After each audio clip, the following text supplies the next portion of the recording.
All right. Well, hello and welcome. Thanks for joining us again for another episode here or session of the Machine Learning Community Stand-Up. It's been a while since we've been back. We were here last August. Sorry, not August. I'm lost. November 4th is the last time that we were here, where we talked about Diff Sharp. So it's been over a month, and a lot has been going on since then. One of the things that happened during the month of November was the virtual ML.NET Hackathon. And some of the folks here joining us, Gregor, Daniel, and unfortunately Mike couldn't make it, but we have folks here joining us who had some of the top submissions for the virtual ML.NET Hackathon. Of course, we got Bree here as well. And she's going to show us a few things that are new as well. There were some updates in November for Model Builder and the tooling. So we're just going to get right into that. All right. So yeah, I want to show off a few things. Let me see here. That is having. Oh, Louise, I didn't mean to make your face that big. A few things that we just released at the end of November. For Model Builder specifically. So this is the blog post that went out. If you haven't seen it, that's me. And yeah, so the first thing is advanced loading options. So before in Model Builder, when you submitted tabular data, you didn't really have any options for data loading. So, Model Builder does a pretty good job of picking up the separator, if it's separated by tabs, columns, spaces, or whatnot, and, predicting what the column purpose is. But sometimes it made mistakes, or sometimes, users want to override that. So we provided a way to add some advanced data options, which is shown here. And I actually wanted to do a little live demo of that, so I'll show that off. I've got just .NET Core console application, and I'm adding machine learning to Open Model Builder, which of course is the tooling on top of ML.NET. I'm just going to do, let's say value prediction, and let's do just the classic taxi fare prediction. We'll go on to the next step, and I'm going to choose it from a local file. So if we go to my desktop, I've got a whole bunch of data sets ready to go. Here, and we'll do regression and taxi fare. So you can see once I select my data set, it's going to load a bit and show up in this data preview. And so before, like I said, it would just kind of predict what everything, all the different aspects of the data set, including what each column purpose would be. And you see, in this case, it did a great job of, it said, okay, here's the header. It obviously got the separator correctly, but if it didn't, what I could do is actually, let's say, I want to choose a fair amount. I could go into advanced data options, and now you can see in this first section, you can actually change the column purpose. So if we're looking at passenger count right now, it's looking at it as a categorical feature, but let's say I actually wanted to do it numerical instead of categorical, I could do that. And then, so you can change that around, and then data formatting, you can choose if it has a header, separator, and the decimal separator, just depending where in the world you are. So, yeah, so that's what I wanted to show off here. And then going back to the blog post, this is just all talking about what I just mentioned, so I'll just skip through it. And then the other big thing is before in Model Builder, if you wanted to get your data from SQL Server, it would actually load all the data, download all the data locally and then train. Now it actually takes advantage of ML.NET's database loader. So you can stream from SQL Server without having to download it all locally. So yeah, so that's the updates here. And that's all I've got, Louise, unless you've got something else you want to mention. No, I think that pretty much covers it. So I think that we can kind of get into some of the projects and things like that that we had submitted this past for this hackathon. But before we get into that, let's start off with introductions. Let's start with Daniel. Daniel, can you tell us a little bit more about yourself and kind of what you do and stuff like that? Other than we know that you're an MVP and you're a passionate ML.NET sort of community member. Yeah, so a few things about me. I'm a senior .NET developer. I have changed a lot of technologies because I started with the MS-DOS application back in time. But it was a good thing because I have the chance to see different programming environment like Delphi, Visual Basic with Microsoft SQL. And at that time, I was kind of jealous on the usability of Visual Basic, how quick you can start doing things. Delphi was beautiful at the same time, but C++ was powerful. So of course I need something in between. And one day I got a pack of CDs. It was .NET, Visual Studio .NET Beta. So I didn't program continuously from that time until recently, actually until about 10 years ago. But after that, I was a permanent .NET developer, especially web technologies. I'm a senior .NET developer now, and I'm happy to work with .NET Core technologies exclusively. I'm happy for that. And ML.NET recently, but not in production. Awesome. Thank you. Gregor, you want to talk to us a little bit about yourself, some of the stuff you're doing, and experience background? So, hello everyone. My name is Gregor. I'm a .NET software developer living and working in Austria. I haven't always been a .NET developer, and I don't have such a long history in the programming field as Daniel has. So I started out as a Java developer. So yeah, I know when .NET was still closed source and everything was pretty proprietary.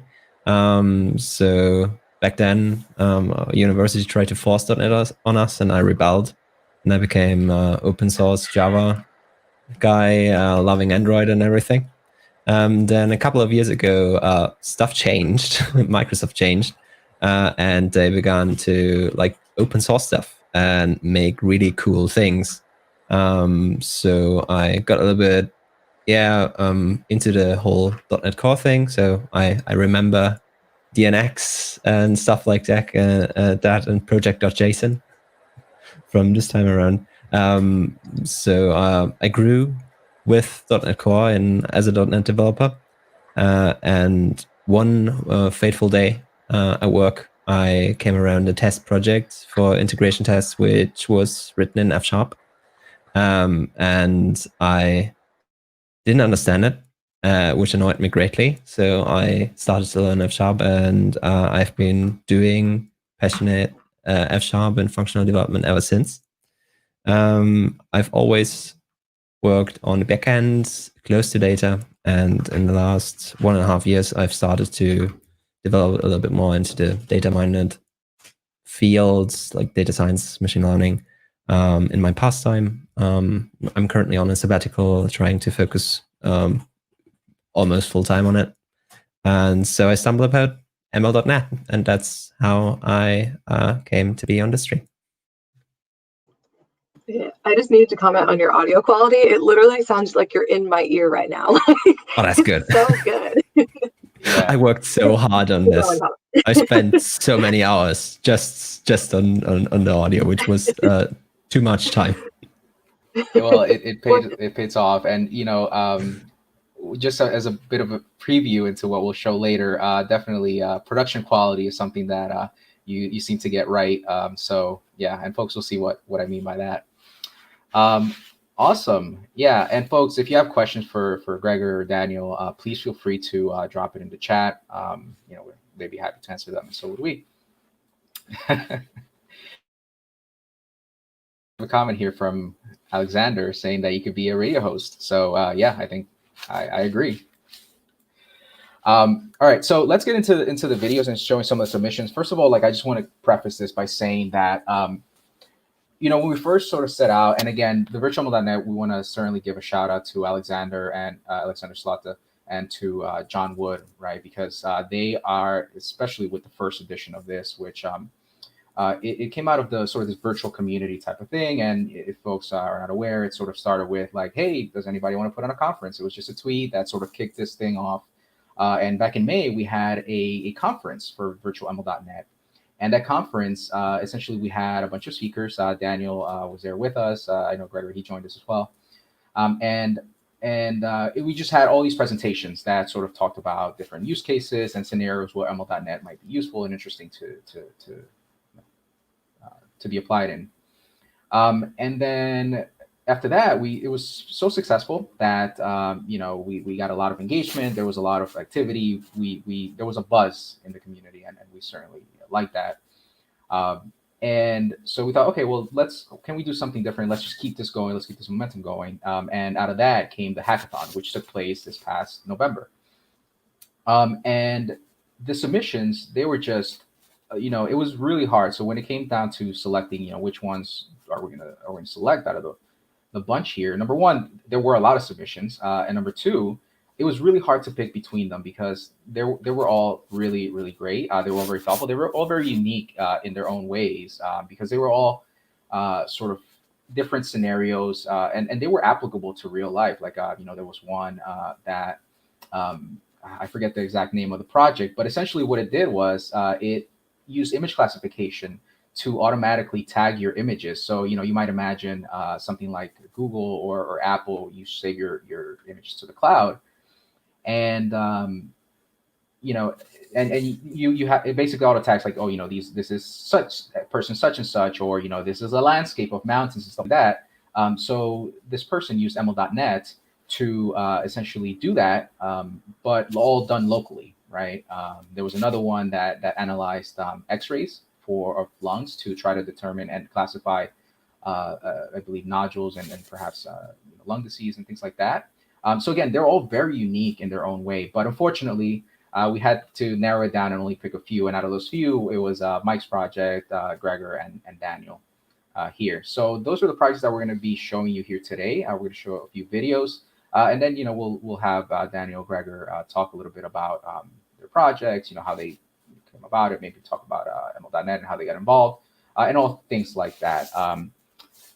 Since Mike unfortunately could not join us, let's start off with his. And his use case was essentially using ML.net to detect network attackers and malware and suspicious activity inside of networks, which I think we can all agree is something that's very applicable to the real world, right? You always want to detect, if there is malicious activity happening, whether that's your network or your enterprise network. It's very applicable. So with that, let me sort of switch over to my screen here and show you some clips of the video. The video is a bit long, so I'm gonna, for the sake of time, I'm gonna shorten it a little bit. But other than that, let's kind of roll the clip here.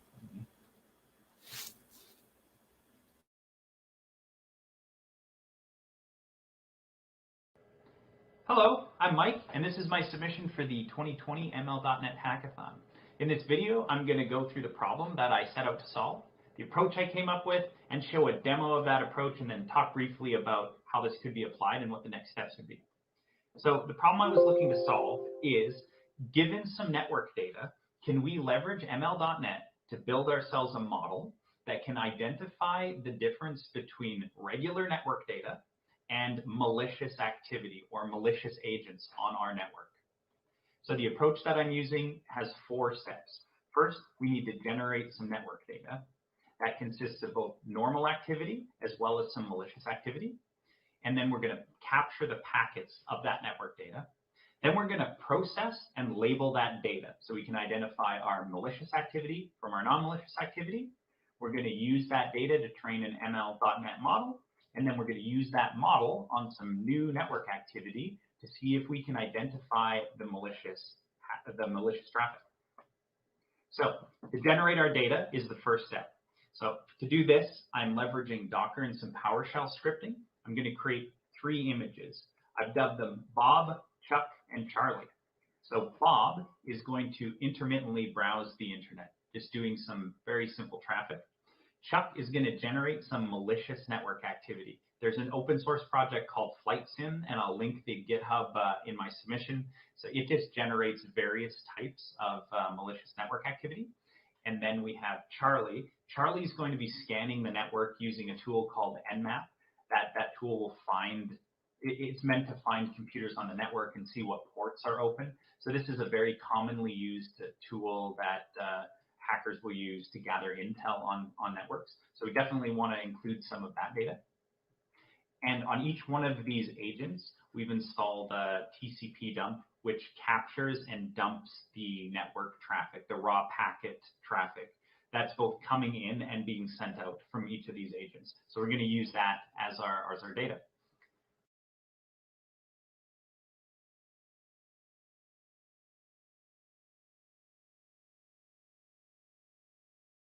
Raw data of the packet for the network activity for Bob in this case. Our next step then is the ML model. So I created an app that's going to take in this stuff, do that summarization that we talked about earlier, create a binary version of the data view, and then we can train the model. So let me go ahead and get to that. So I've already done a build.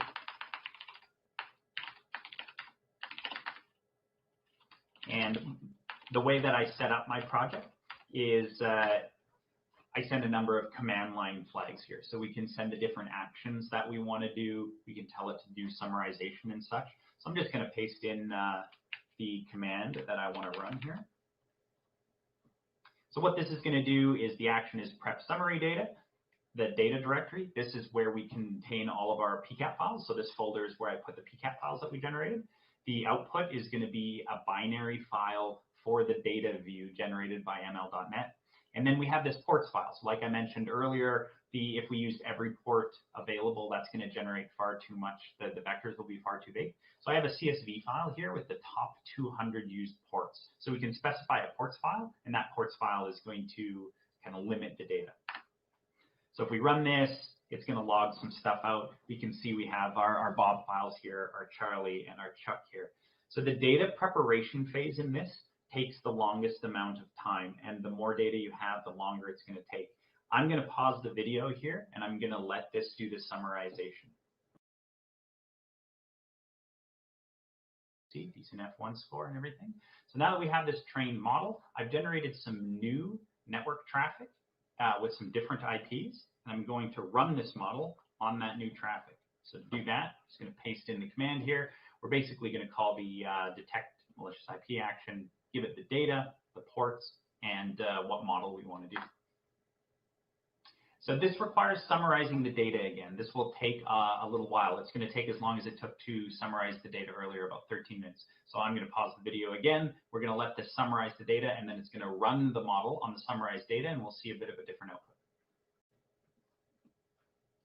All right, we've summarized the new data, and we've ran the model against it. So we can see the logging up here is very similar to when we just summarized the data to start. Now that we've run the model against it, we can see that we've detected 396 malicious packets within here. And we're looking at every one of the IPs and how many packets are malicious. So the accuracy on this model is not 100%. So that means we can get some false positives. The technique that I use is if we look at an IP, we see how many malicious packets that IP has been categorized as malicious for that IP versus how many total packets we saw in the data. If that crosses a threshold, then they're seen as a malicious machine. So we'll see all of the IPs listed here. We'll see that 2 of these IPs have a very high malicious packet count. In fact, 100% malicious packet count. So that's the 07 IP here and the 08 IP. So I use a threshold for that. If there's 50% of the packets are considered malicious, then we'll say that's our malicious agent. So we see that we have 2 detected malicious agents. If I take a look into my training data new that we ran this on, we will see that there's a Charlie and there's a Chuck. Their IP is 72.20.07, 72.20.08. And these are indeed the 2 IPs that we saw as malicious when we took a look at these capture files.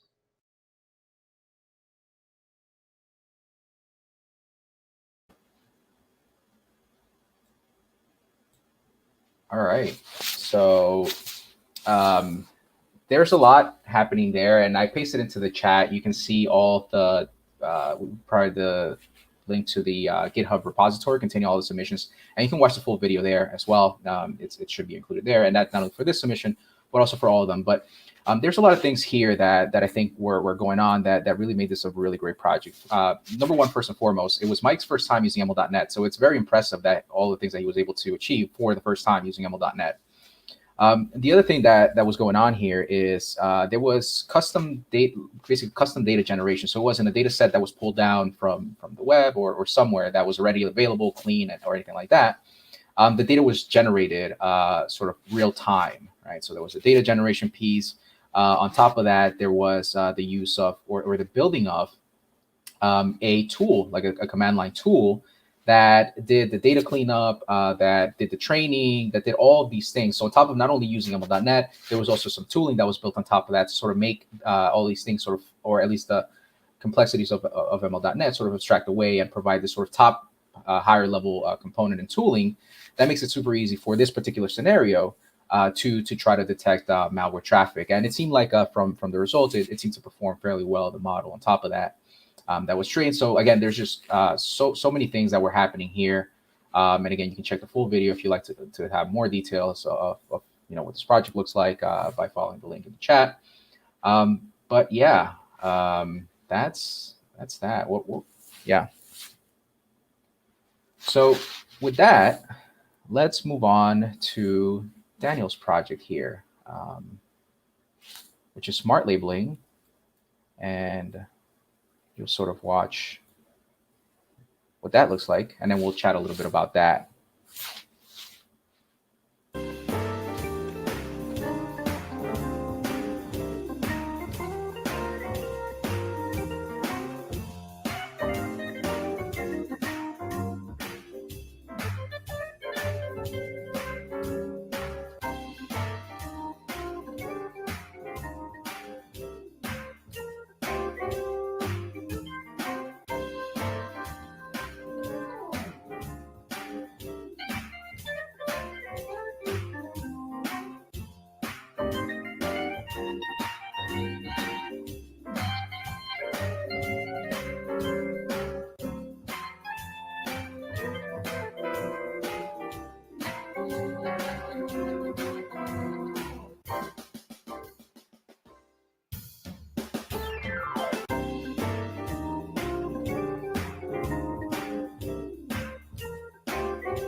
I have started the synchronization, and now we are live.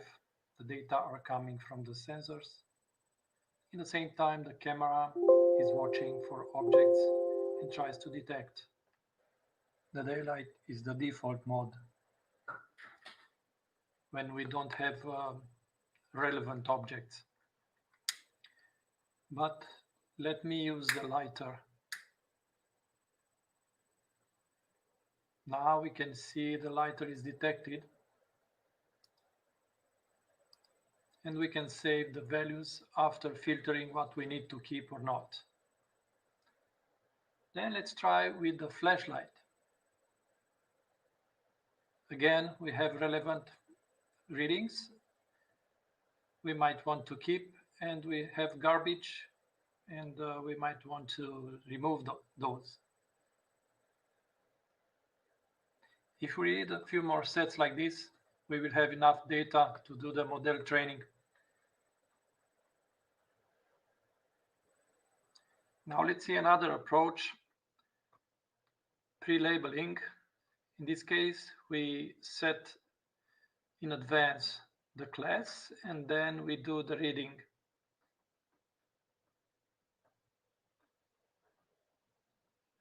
The difference is we don't have an AI, but we are the one who set the class in advance. So far, we have enough data sets, so we can get to the next phase, trying to train the model. We can see here the data sets. We can choose which one we have to keep. And then let's train the model.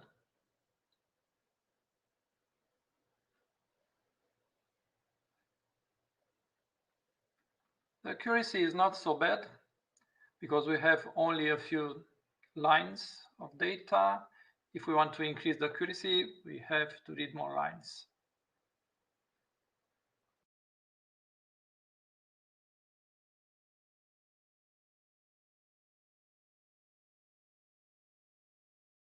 All right, I think that was it. So same thing with this one. It's very unique, this project, in the sense that typically you think that you're using machine learning to train, or you have this data set and then you use this data set to train. But in this case, you're actually using machine learning to generate the data set. So can you talk a little bit more about the project, Daniel, and kind of like how you came up with the idea to do this, and what sort of inspired? Hey, Louise, your mic is a little muted. Okay. As someone had phrased it in a few sessions ago, it sounds like your mic sounds like a potato, or your mic is a potato, or whatever it is. Let's try it again. Interesting. All right. Oh, I think it's better. I think you're good. Is it better? Oh, It's you know better. what it probably was, that the screen. Anyway, yeah, gotta love these. Anyway, yeah. So what I was saying was, Daniel, what inspired this project, and sort of where did the idea come from to build, to not necessarily just take a data set and use them and train a machine learning model, but use machine learning to create a data set? Well, this came from the practice because I struggled to get some data. You know, the biggest pain with the machine learnings and the AI, generally speaking, it's data. And you need data now, but the application is ready now, and you need some data which you should have gathered long before. So supervised learning needs labeled data for training.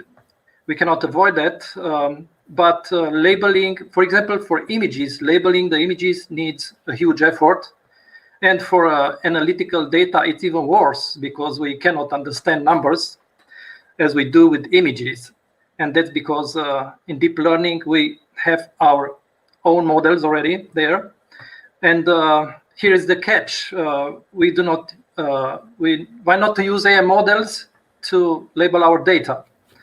And for that, we need some additional context. But humans do as well, right? They have eyes, ears, and they are doing AI. Okay, now it's strange to think in terms like that, but I'm doing an analogy here. So it's the same. AI can get some context from the environment and do the things instead of us. The AI can fetch the meaning, the information from what it sees. So that's why I decided to I'm lazy, okay? I don't like to gather thousands of data, images and stuff. I burn my fingers trying to do the all these captures with my lighter and stuff. So that's the idea, to delegate this to the computers, because we do this in IT all the time. Why not now with this burden, which is doing automatic tasks? Now, I strongly believe in this idea, but I'm aware we are not quite ready because the IoT part, the information which we can get from the environment, we need some more performant equipment. For example, it was hard for me to get the data and get the screenshot in the same time because I couldn't change the angle so I can better see what's there, a lighter or flashlight or anything else. But having 2 or 3 cameras, that will help a lot. Then this can be extended for regression, not only multi-classification or binary classification. And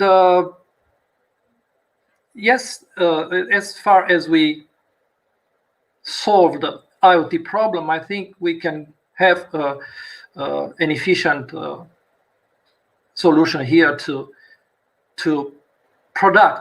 generate data. It's not fake data. It's not. It's since the image recognition beats the human recognition in many areas, I think it's even better.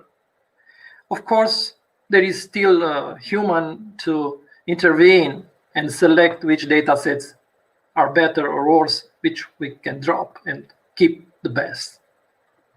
That's the idea.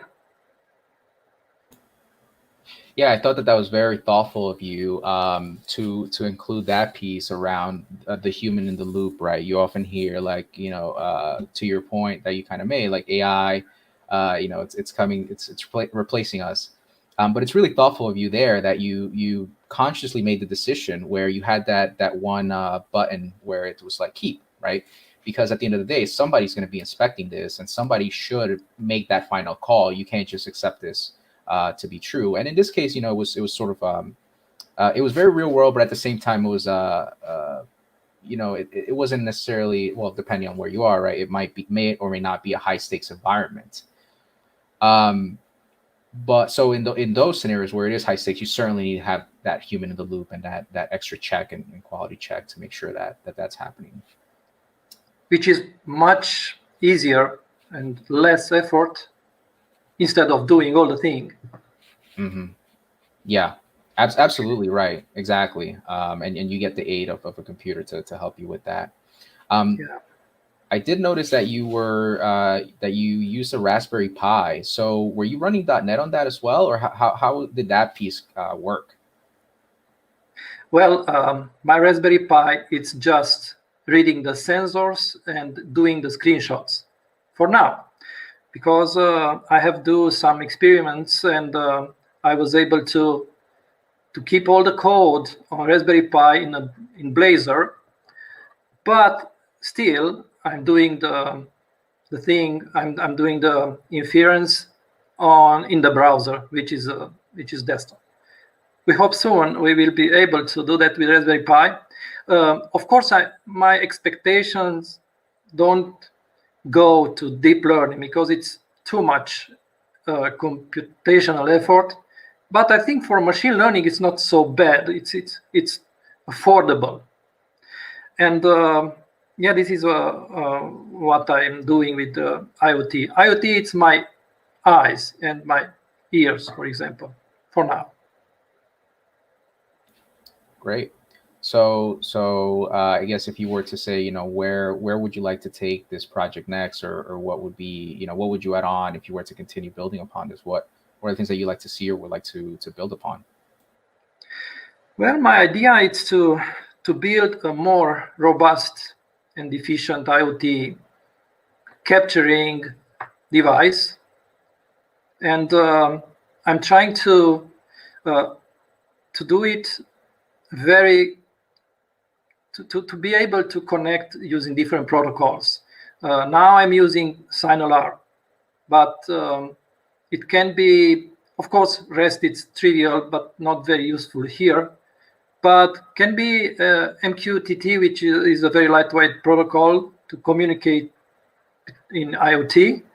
It can be anything which is able to stream real-time the data. But not only, because I want to emphasize on this part, the tool is able to do this labeling on a time.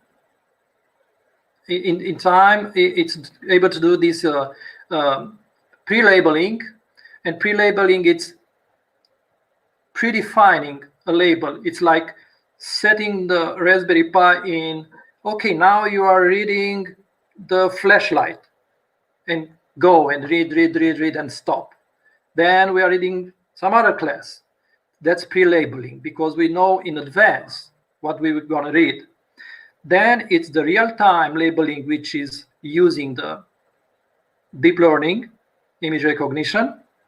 But it can be post-labeling, because we can save the context. The context would be a video, for example, a video or screenshots. And in the same time, it's the data for the sensors, which is a data set for machine learning. Again, the sensor, it's the data set for machine learning, and the video and screenshots drives to the labeling, which combining with the data sets will result in a labeled data set. So we can do that at a later time, not only real time, and that's a good scenario too, because it's it's IoT. Who knows? Maybe we don't have time to compute everything, but anyway, we have data, we have good data, and that data gives us the labeled data sets, and that's what we need. Right. Yeah. No. That certainly makes sense. But I think just overall, especially in the short amount of time. So, to give folks context, I think this was less than 5 days. There was a weekend, and it was less than 5 days. So coming up with a solution like this, right? It wasn't trivial, I'm sure, and especially all the different components. You had a web app, you had a IoT app, talking to sensors, like actually training a model. So there was a lot of things going on. It was very complex, and again, going back to that use case of being unique in the sense that you're not only using machine learning to train a model, but you're also using it to build data sets. So that's really interesting. It was by purpose. I tried to earn points using two kind of machine ML.NET feature. Like it was, what was that? It was Onyx, I guess. Mm-hmm. No, it's not. It was TensorFlow. Inception. Yeah, it was long ago, 3 weeks ago, and of course it was multi-class classification. Mm-hmm. But of course, I like it, and I wanted to show both ways, both sides.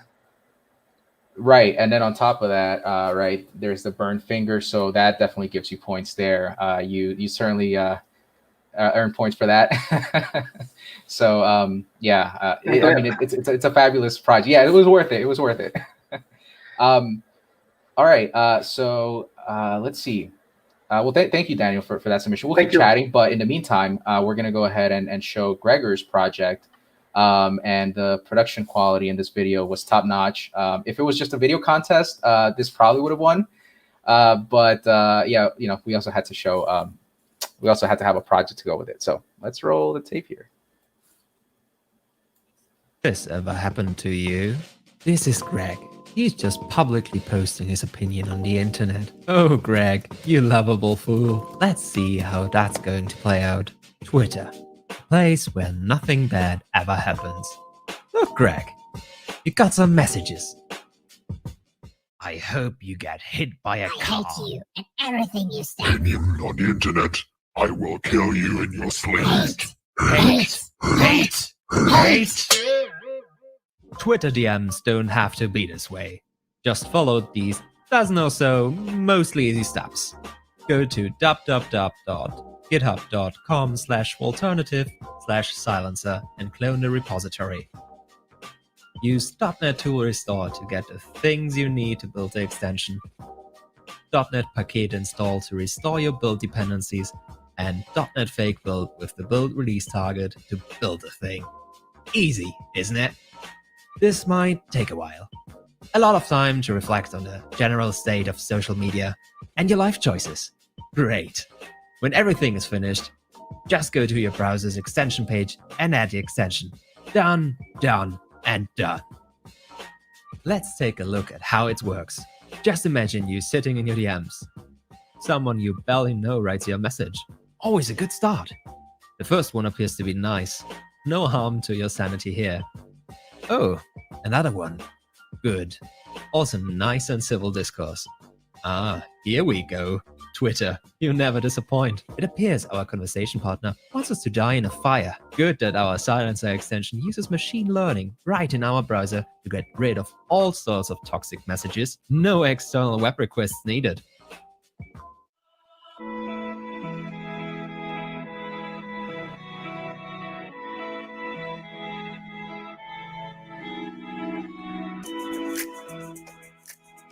You did it!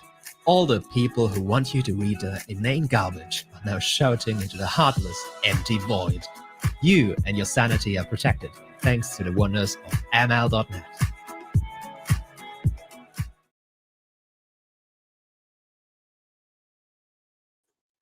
I think I've watched this video like 5 or 6 times, and I just laugh so much every time. That's good. So good. Yeah. Let's see. Yeah. No. I mean, like I said, the production quality. You definitely got the production quality down, as evident also by your mic here and sound quality. And if it would have been just on production quality alone, that definitely would have taken. It would have won it. But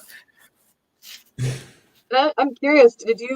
Is this like a problem that you have in your everyday life, or like getting the bad DMs and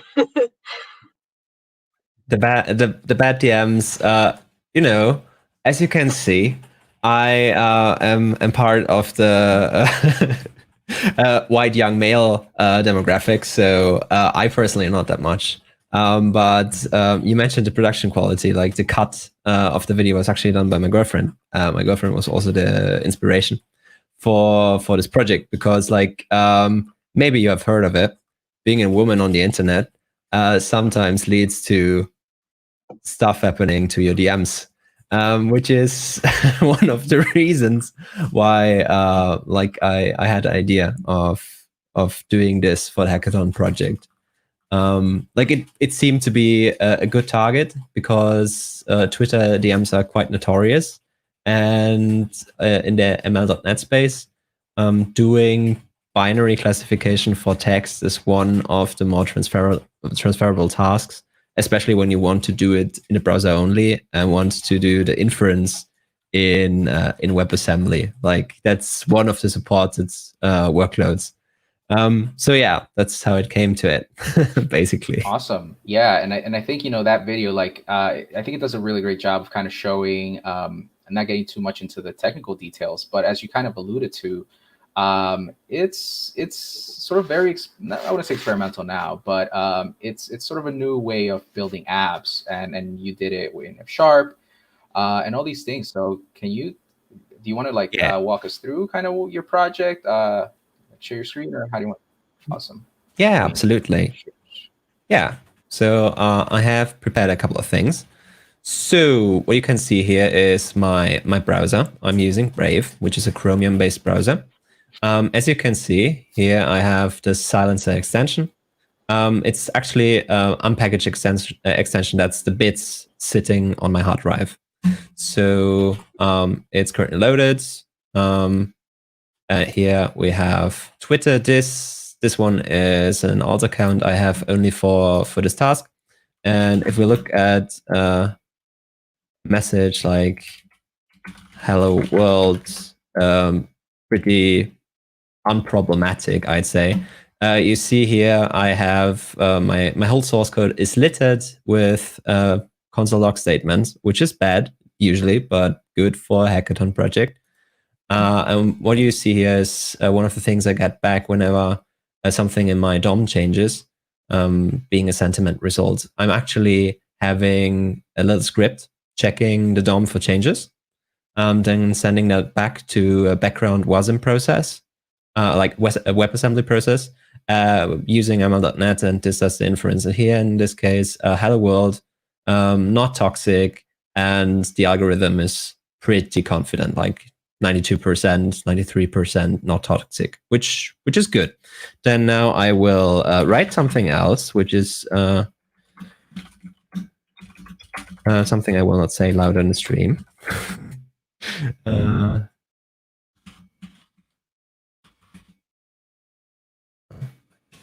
Should use correct explain.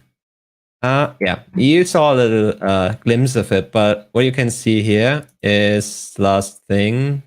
Oh no, this was the hello worlds. Then there is. Where do I have it?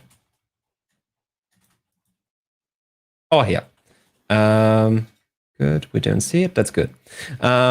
So the thing I sent was a little bit more toxic. On the toxic side, it's pretty confident, like 61%. That's not the best, but it was toxic enough, and it took the sentiment result for this this DM and just said, no, you shouldn't be seeing this, and switched it out with this sort of message.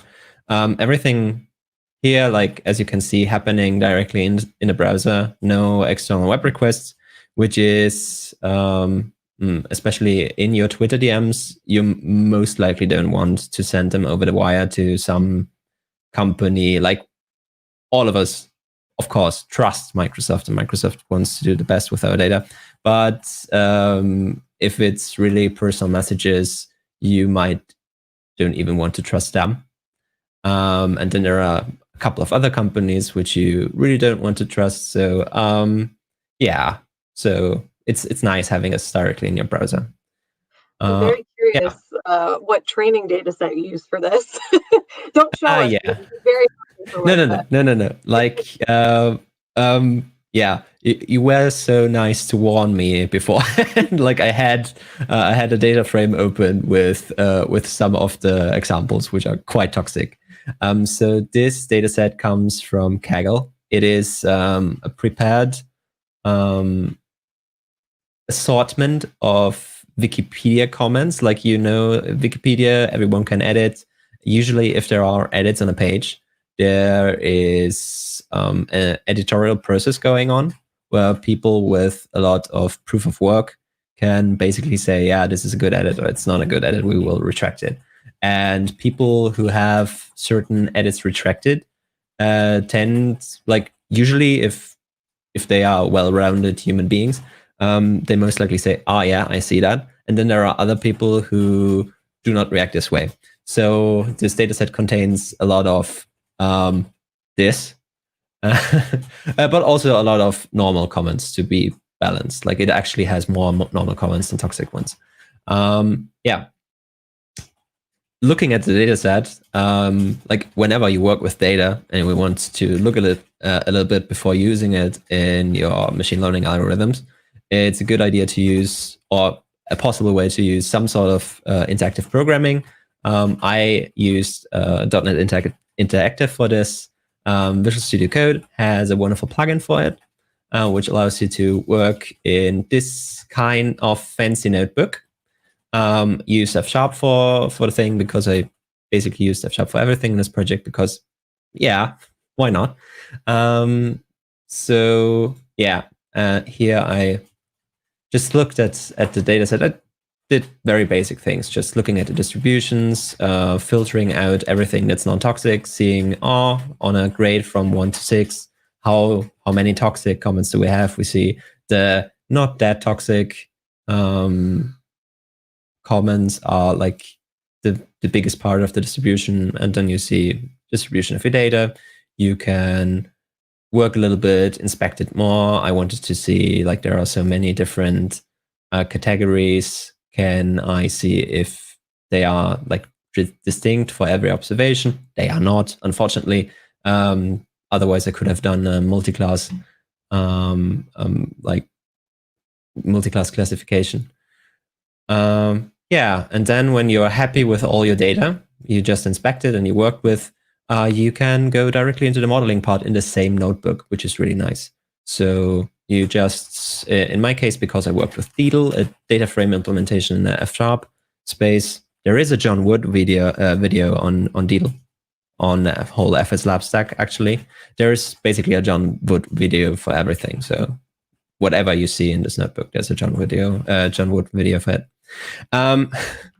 Then you can get started with your ML context and just have, in my case, a very, very basic pipeline where, just usual text binary classification. And then you can work with it. You can do multiple iterations in your notebook. You can evaluate it, look at the accuracy of the model, which 95%. It's good. It's good. F1 score, not that good, but the data set is also very limited. And then you can try it out, how it feels. You can make a couple of predictions. In this case, this one is not toxic because that is really great. It's not really a toxic sentiment. And yeah, in the end, when you're happy, the thing which I did was just saving it and switching over to your other projects, which actually get built and bundled as application. In this case, it's actually three different projects, one shared, which is very nice. And when you're working .NET, you just have all your types.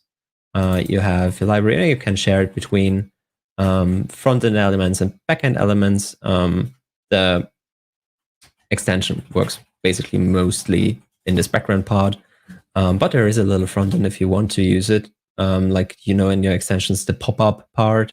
This would be the front end, all using same code. For using WebAssembly in the F# space, there is a little project called Bolero, which sits on top of Blazor. Blazor is something I assume most of the .NET people in the chat have already heard. Bolero, most likely a little bit more fringe, but it's basically the same concept. It works with Blazor components. It sits on top of the Blazor component model and does a little extra. It uses the model view update pattern. You C# people maybe have heard this in Maui. Maui has experimental support for model view update, or at least the C# interpretation of the model. In Bolero, it would be Elmish. So you have your view and your update loop here. And then you have all the other things you would expect in Bolero, Blazor app. You have here in your background, you have a little bit JavaScript interop. So you actually what this application does is there are three different parts working at the same time: a content script looking at the DOM being JavaScript, the background thing, and the pop-up thing here. Communication between all of those parts is done by Chrome, by the Chrome engine. You have inter-process communication, and all of this can only be done in JavaScript. And because Bolero and Blazor work well together with JavaScript, you have your JS invocables. You can do this all seamlessly, and ML.NET just sits there happily and allows you to just invoke it from wherever you want. So yeah, that's how the whole thing works. If you want to check it out, I'm pretty sure in the show notes you'll find a link. And yeah, that's basically all I have. Awesome. Yeah, thanks for demoing that and kind of getting a little bit deeper into the architecture and kind of what's how you built this. I think it's just really powerful to see, right, that you typically think when you're building these extensions, it's like, well, I gotta do this all in JavaScript, or if I'm not using JavaScript or some sort of web traditionally thought of as web technologies, then therefore I can't do this. And I think that's one of the real advantages and use cases that sort of, especially WebAssembly, kind of brings you, right, where you can use whatever, for the most part, you can use whatever you want. In this case, not only did you do it in .NET, but specifically you did it all in F#. And yeah. F# both for modeling, F# for your web app or for the extension, right? And it was all across the stack. It was all .NET. Yeah, I could have even done the JavaScript parts in F#, but I didn't have the time to do it. I could have used Fable, and then it would have been 100% F#. Like this would have been possible. It was just a time issue, to be perfectly honest. Right. Yeah. No, that's certainly. Go ahead. I just want to comment on like all the submissions in general. It was really, really cool to see like how many different types of applications there were. I think we had, we had web apps, we had console apps, we had desktop apps, we used IoT. Like it just really showcased the power of .NET. I sound like an ad right now, but like it really showcased the power of .NET and also machine learning in .NET with ML.NET. It was very, very cool to see. Yeah, there's certainly flexibility and diversity, right? Even across all of these these projects that we showed here today, there's certainly like you mentioned, Bree, there's just so much variety and diversity that I think going into the hackathon ourselves, we really did not know what to expect in terms of what we were going to see, and then seeing all of these different use cases and all different real world. That I think that's the real thing that to me I thought was very impactful was the fact that these are all real world scenarios, right? Like it's not like an MNIST, which I mean MNIST is I guess real world to a certain extent, but they're also not toy examples, and they're actual real apps that were built within a couple of days. So that to me was just very impressive. We have a visitor right now, actually. Do you want to come say hi? Come here. Oh, Malibu. We'll see if she liked your project so much that she decided to grace you with her presence. I was blessed by Malibu. Yeah, she said she liked all the projects very much. And she was not paid to say that. No, not at all. We do have a comment from a friend here, John Wood. Gregor, do you plan on updating it to use F# instead of JavaScript? And I believe by it's the JavaScript bits that you used. Yeah, it's something I'd like to do. Currently, unfortunately, I have not a lot of time to do it. I did an update to the project today because some parts annoyed me and new Bolero bits were released, and I didn't want to use pre-release in the demo today. There is a new Fable version which came out quite recently and was hit general availability quite recently, which would make the whole thing even easier. Like before that, you were bound to use Webpack and the whole dependency chain on top of npm or Yarn and Webpack just completely fell away. So having this sort of single JavaScript files is now more easier, but I fear before the next year I won't really have time to do it, if that answers your question. Yeah. Awesome. Thank you. So I do see that we're running a bit low on time here. We got about 2 minutes left to go. I just want to thank you both for being on here. Daniel, Gregor, do you guys have any parting thoughts? How can folks get in contact with you if they want to know more about these projects or just in general, just chat with you folks?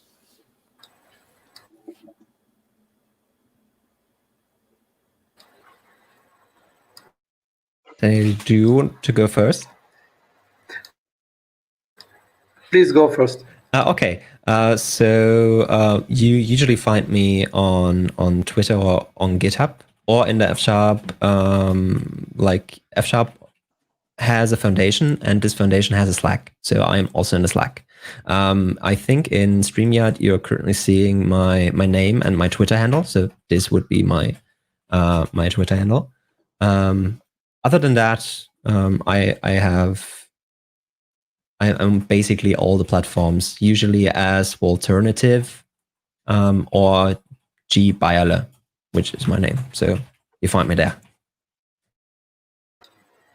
Okay, Gregor, actually I tried to earn some time figuring out how I can direct the people to my coordinates.